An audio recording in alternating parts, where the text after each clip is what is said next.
ದೆಹಲಿ ಅಬಕಾರಿ ನೀತಿ ಹಗರಣದಲ್ಲಿ ದೆಹಲಿ ಸಿಎಂ ಅರವಿಂದ್ ಕೇಜ್ರಿವಾಲ್ ಮತ್ತೆ ತಿಹಾರ್ ಜೈಲಿಗೆ ಶರಣಾಗಿದ್ದಾರೆ. ಜೈಲಿಗೆ ಹೋಗುವ ಮುನ್ನ ಪತ್ನಿ ಮಕ್ಕಳು ಭಾವುಕರಾದರು. ಈ ಸುದ್ದಿಗಳನ್ನು ನೋಡೋಣ ಸಮಗ್ರ ನ್ಯೂಸ್ ಟಾಪ್ 9 ನಲ್ಲಿ.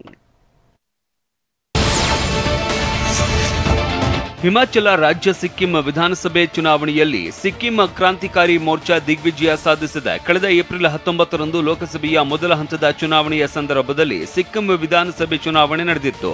32 ಸದಸ್ಯ ಬಲದ ವಿಧಾನಸಭೆಯಲ್ಲಿ 31 ಸ್ಥಾನಗಳನ್ನು ಗೆದ್ದುಕೊಂಡು ಸತತ 2ನೇ ಅವಧಿಗೆ ಅಧಿಕಾರಕ್ಕೆ ಮರಳಿದೆ. ಜೊತೆಗೆ ಸಿಕ್ಕಿಂ ಡೆಮಾಕ್ರೆಟಿಕ್ ಫ್ರಂಟ್ ಪಕ್ಷವು ಉಳಿದ 1 ಸ್ಥಾನ ಗಳಿಸಿದೆ. ಇನ್ನು ರಾಷ್ಟ್ರೀಯ ಪಕ್ಷಗಳಾದ ಬಿಜೆಪಿ, ಕಾಂಗ್ರೆಸ್ ಶೂನ್ಯ ಗಳಿಸಿವೆ. 60 ಸದಸ್ಯ ಬಲದ ಅರುಣಾಚಲ ಪ್ರದೇಶ ವಿಧಾನಸಭೆ ಫಲಿತಾಂಶ ಪ್ರಕಟಗೊಂಡಿದೆ. ಬಿಜೆಪಿ ಇನ್ನು 46 ಸ್ಥಾನಗಳನ್ನು ಗೆಲ್ಲುವ ಮೂಲಕ ಬಹುಮತ ಪಡೆದುಕೊಂಡಿದೆ.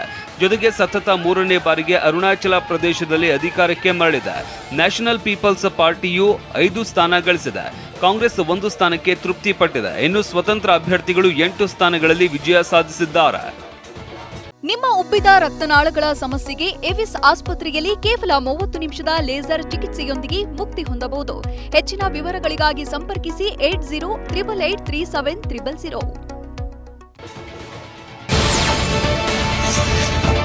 ಭಾರತದ ಫುಟ್ಬಾಲ್ ತಂಡದ ಮಾಜಿ ನಾಯಕ, ಸಿಕ್ಕಿಂ ಡೆಮಾಕ್ರೆಟಿಕ್ ಫ್ರಂಟ್ ಉಪಾಧ್ಯಕ್ಷ ಬೈಚುಂಗ್ ಭುಟಿಯಾ ಸೋಲು ಕಂಡಿದ್ದಾರೆ. ನಾಮ್ಚಿ ಜಿಲ್ಲೆಯ ಬರ್ಪುಂಗ್ ವಿಧಾನಸಭಾ ಕ್ಷೇತ್ರದಲ್ಲಿ ಸಿಕ್ಕಿಂ ಕ್ರಾಂತಿಕಾರಿ ಮೋರ್ಚಾನ ರಿಕ್ಷಾಲ್ ದೋರ್ಜಿ ಭುಟಿಯಾ 4,000ಕ್ಕೂ ಅಧಿಕ ಮತಗಳ ಅಂತರದಲ್ಲಿ ಸೋತಿದ್ದಾರೆ. ಸಿಕ್ಕಿಂ ಕ್ರಾಂತಿಕಾರಿ ಮೋರ್ಚಾ ಅಭ್ಯರ್ಥಿ 8,358 ಮತಗಳನ್ನ ಪಡೆದ್ರೆ ಭುಟಿಯಾ 4,012 ಮತಗಳನ್ನ ಪಡೆದಿದ್ದಾರೆ. ಈ ಮೂಲಕ 10 ವರ್ಷದಲ್ಲಿ 6 ಬಾರಿ ಸೋಲುವ ಮೂಲಕ ದಾಖಲೆ ಬರೆದಿದ್ದಾರೆ. ಲೋಕಸಭೆ ಚುನಾವಣೆಯ ಮತ ಎಣಿಕೆ ಹಿನ್ನೆಲೆಯಲ್ಲಿ ಚುನಾವಣಾ ಆಯೋಗ ಮುನ್ನೆಚ್ಚರಿಕೆ ವಹಿಸಿದೆ. ಯಾವುದೇ ಅಹಿತಕರ ಘಟನೆ ನಡೆಯದಂತೆ ತಡೆಯೋದಕ್ಕೆ ಇವತ್ತು ಸಂಜೆ 6 ಗಂಟೆಯಿಂದ ಜೂನ್ 5ರ ಮಧ್ಯರಾತ್ರಿ 12 ಗಂಟೆವರೆಗೆ ದೇಶದಾದ್ಯಂತ ನಿಷೇಧಾಜ್ಞೆ ಜಾರಿಗೊಳಿಸಿದೆ. ಈ ವೇಳೆ ಸಾರ್ವಜನಿಕ ಸ್ಥಳದಲ್ಲಿ 5 ಅಥವಾ ಅದಕ್ಕಿಂತ ಹೆಚ್ಚಿನ ಸಂಖ್ಯೆಯಲ್ಲಿ ಗುಂಪು ಸೇರುವಂತಿಲ್ಲ. ಯಾವುದೇ ಆಯುಧ, ಪಿಸ್ತೂಲು, ಬಂದೂಕು ಸೇರಿದಂತೆ ಯಾವುದೇ ಮಾರಕಾಸ್ತ್ರಗಳನ್ನು ಒಯ್ಯುವುದು ಮತ್ತು ಸಾಗಾಟ ಮಾಡುವುದನ್ನು ನಿಷೇಧಿಸಲಾಗಿದೆ.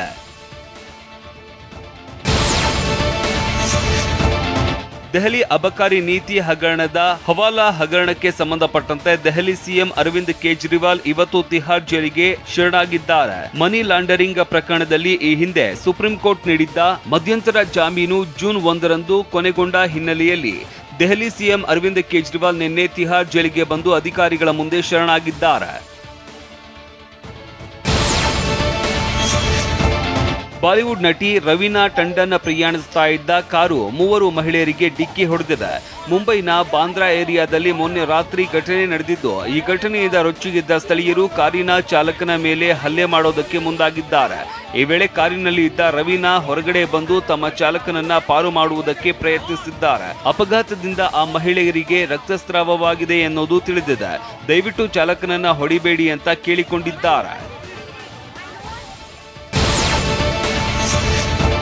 ಇವತ್ತಿನಿಂದ ಎಕ್ಸ್ಪ್ರೆಸ್ ವೇಗಳಲ್ಲಿ ವಾಹನ ಸವಾರರು ಟೋಲ್ಗಳಲ್ಲಿ ಹೆಚ್ಚಿನ ದರ ನೀಡಬೇಕಾಗುತ್ತದೆ. ರಾಷ್ಟ್ರೀಯ ಹೆದ್ದಾರಿ ಪ್ರಾಧಿಕಾರವು ದೇಶದಾದ್ಯಂತ ಟೋಲ್ ದರವನ್ನ 5% ಏರಿಕೆ ಮಾಡಿದೆ. ಟೋಲ್ ದರ ವಾರ್ಷಿಕವಾಗಿ ಹೆಚ್ಚಾಗುವುದು ವಾಡಿಕೆಯಾಗಿದ್ದು, ಕಳೆದ ಏಪ್ರಿಲ್ 1ರಿಂದ ಪರಿಷ್ಕೃತ ದರ ಜಾರಿಯಾಗಬೇಕಾಗಿತ್ತು. ಆದರೆ ಲೋಕಸಭಾ ಚುನಾವಣೆಯ ಕಾರಣದಿಂದಾಗಿ ಪರಿಷ್ಕೃತ ದರ ವಿಳಂಬವಾಗಿತ್ತು ಅಂತ ಅಧಿಕಾರಿಗಳು ತಿಳಿಸಿದ್ದಾರೆ.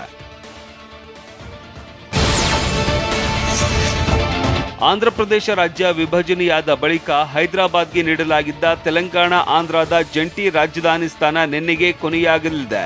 ಆಂಧ್ರ ಪ್ರದೇಶದ ಮರು ಸಂಘಟನೆ ಕಾಯ್ದೆ 2014ರ ಪ್ರಕಾರ ಹೈದರಾಬಾದ್ ತೆಲಂಗಾಣ ಆಂಧ್ರದ ಜಂಟಿ ರಾಜಧಾನಿಯಾಗಿ 10 ವರ್ಷದ ಕಾರ್ಯನಿರ್ವಹಿಸಬೇಕು ಎಂಬ ನಿಬಂಧನೆ ಇತ್ತು.